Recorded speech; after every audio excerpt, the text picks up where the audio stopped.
Marami na ang namimiss si Air Bando sa KBL. Malapit nang bumalik mga idol sa liga ng Korea sila Kai. Kahit limitadong playing time ni Kai Sotto sa Japan B-League ay maganda pa rin ang kanyang performance na pinapakita. Buhat mode mga idol ngayong linggo ang mga Pinoy import sa KBL at sa Japan B-League.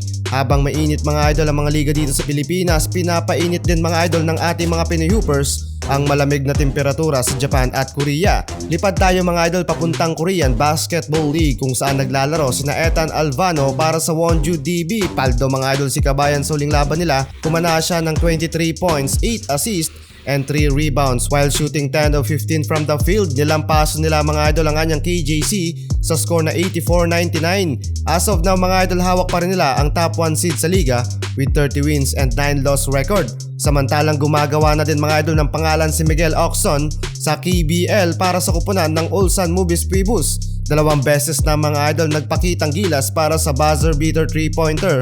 Ang malupit dyan mga idol noong ipinanalo niya ang kanyang kupunan kontra sa KT Sonic Boom, 1 point lead to win the game.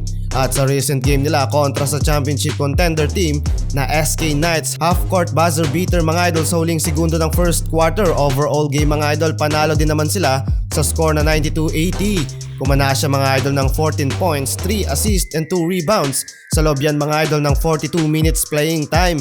Grabing tiwala ni coach kay Ocson. Samantalang halos minamadali na mga idol ng anyang KJC si Renz Abando na makabalik sa season.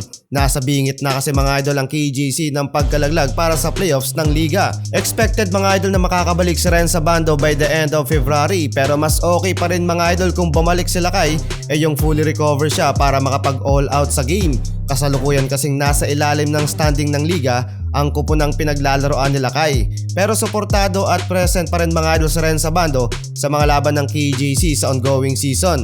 Samantalang nagkaharap mga idol ng dalawang magkasunod na laban sina Kai Sotto at Dwight Ramos sa ongoing season ng Japan B-League.